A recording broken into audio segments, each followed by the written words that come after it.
Hi friends! Do you ever feel like your kitchen is ground zero for some intense logistical operation that's going on? And you've got kids, toddlers, babies walking in, crawling in, asking for snacks, asking for drinks, spilling things, needing to be cleaned up. Do you ever feel like that happens in your house? Because that certainly happens sometimes in my house. And this is how I have created 10 different time-saving strategies, or 10 time-saving tips, you might say, that I utilize in my home that I hope will help you reclaim a little bit of your time in your kitchen as well. So if we haven't met, my name is Dani. I run this YouTube channel and a blog by the same name, and I'm a mom of 4 kids. For reference, their ages are 7, 5, 3, and 1, and baby number 5 is due at the beginning of the year. And we homeschool our kids. We live in a small, like 650 square foot cottage. So our children are around all the time and I'm with them all the time. And I cook the vast majority of our meals in our kitchen at home with real ingredients, whole food ingredients for our family to save money and also to try to support our health. So this is how I reduce time in the kitchen. I'm not gonna promise to eliminate time because I just don't think that's realistic, but this is how we reduce it. Tip number 1, simplify your breakfast and your lunch rotation. So I like to have a set rotation that we go through. Sometimes we'll swap things in and out. It'll kind of depend on what we have in our fridge, what's available, but the basics of what our breakfasts are is oatmeal of some kind. There's like a million different ways that you can change up toppings on oatmeal and change up the flavor profile. So oatmeal is a popular one. We also do parfaits, so Greek yogurt with some homemade granola and some fresh fruit or some canned fruit or some frozen fruit of some kind. We'll do like egg muffins or fried eggs, something with eggs in it, eggs and toast usually. And then we might also do on a special day, we might do like a sheet pan pancake of some kind. But in general, those are kind of the 4 categories of breakfast that we're eating, and we just cycle through them. So don't have a whole huge list of breakfasts. I like to save a special breakfast for Saturday mornings. Every other day of the week is pretty straightforward and simple. For lunches, I like to do sandwiches of some kind. We do a decent amount of peanut butter and jelly because everybody likes that. I also do cheese quesadillas. We'll do leftovers. So whatever we had for dinner the night before, the night before that, we'll have leftovers of that. And then the other thing that I commonly lean into is snacks. So like a snack for lunch idea with almost like a kid's charcuterie board or something like that, where it's like crackers and some cheese, some veggies, some fruit, some hummus, maybe some olives, some nuts or seeds, just something for them to kind of snack on. Tip number 2 is to have some pre-washed and pre-sliced or prepped produce I use glass jars with a lid, like a screw-on metal lid, in the refrigerator so that you have easy things to pull out and add to those breakfasts or lunches, particularly lunches. So if I'm doing peanut butter and jelly sandwiches, I can pull out some carrot sticks, a few celery sticks, and some apple slices that I can add onto the plate, and it's all done really, really fast. So about once a week, I like to prep some produce and put it in those jars. If you don't know how to prep produce to get the most lifespan out of it, I highly recommend checking out thecrosslegacy.com, I believe is what it is. I'll link it below. I've learned a ton of great tips from Amy on thecrosslegacy.com about how to wash your produce and prep it in a way that it lasts a lot longer so you don't have produce going off in your fridge. Tip number 3, I already hinted at there. It's where you lean into those pre-prepared produce options to help you fill out your lunch meal. Planning to have some carrots, some celery, some cucumbers, whatever it is that you've already prepped, just ready to add onto a plate for your kids' lunches can really save time in how much you're having to chop and clean and do all of the actual kitchen standing operation time.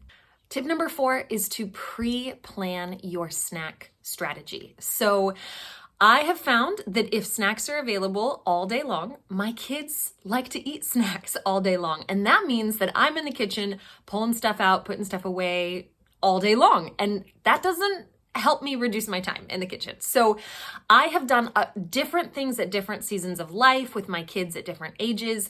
I will tell you what I do now, and then I will tell you what I've done in the past. So now we have kind of a no snack policy. I make sure that my kids have protein in their breakfast, in their lunch, and in their dinner, so that helps them feel full.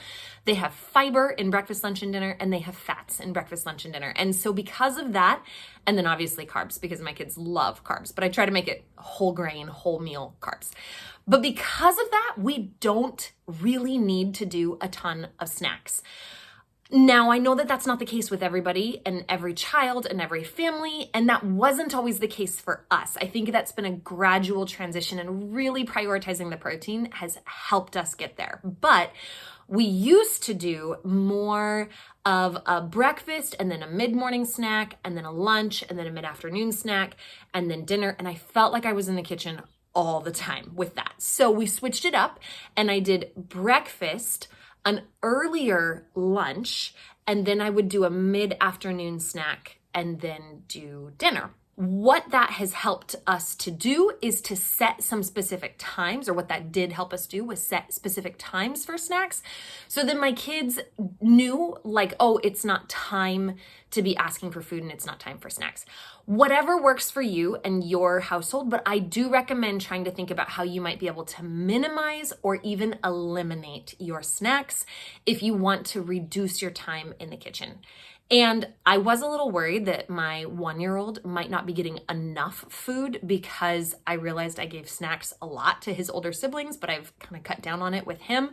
But he did have a well child check recently. He's growing right on track with his, weight and his height.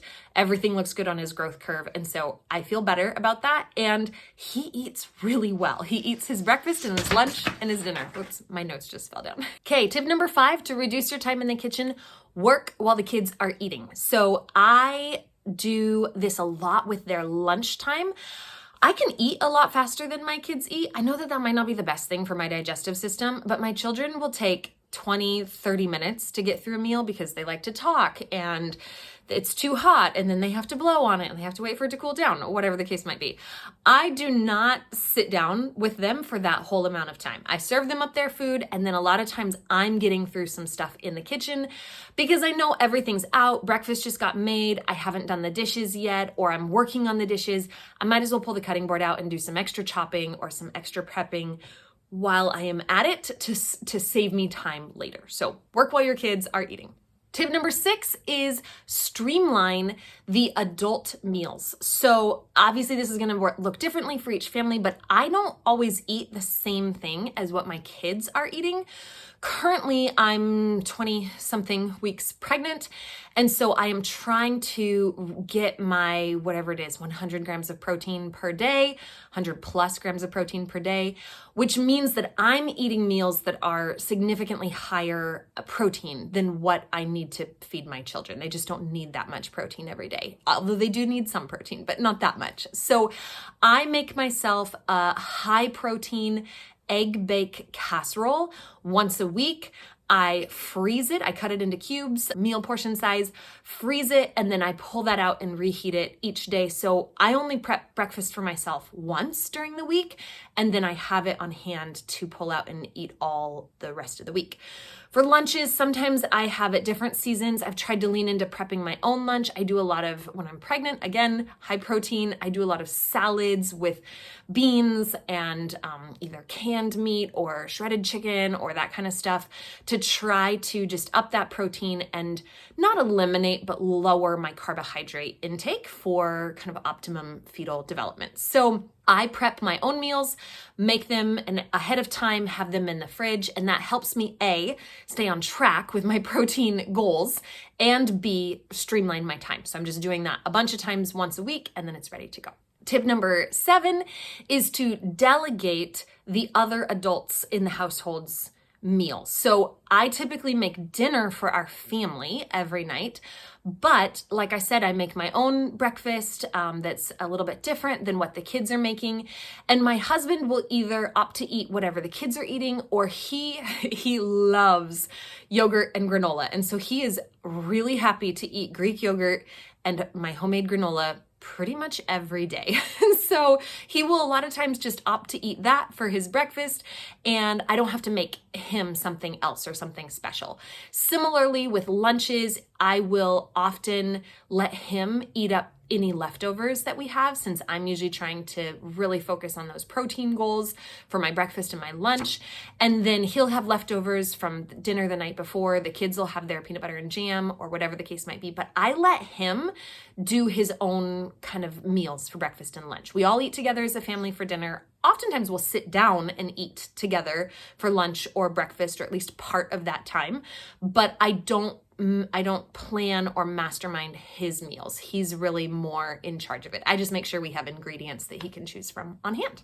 Tip number 8 is a classic time-saving, budget-friendly idea, which is plan your meals, and then batch cook. So I rarely, almost never, make a meal that is just what our family is going to eat for that night, that dinner. I almost always double it or triple it, figuring, we will have it for leftovers. My husband can have it for leftovers, or we can even eat it for a whole nother family dinner for leftovers on a different night of the week.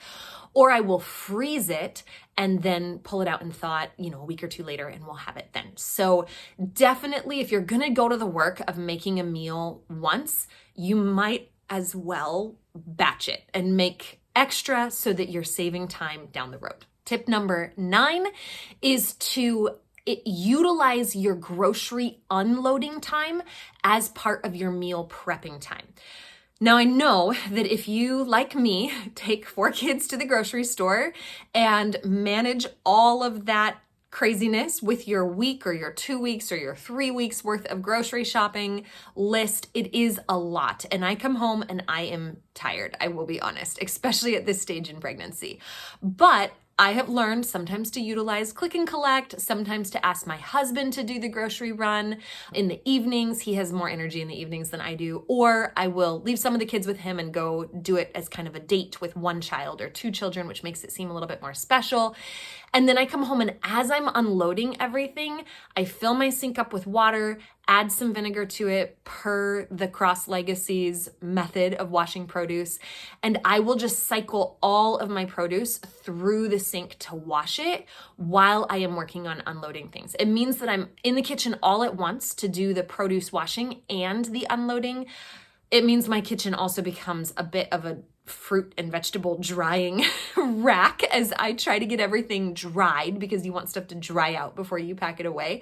But I have found that it is more work up front, in the sense of you don't just get to come home from the grocery store and throw everything away.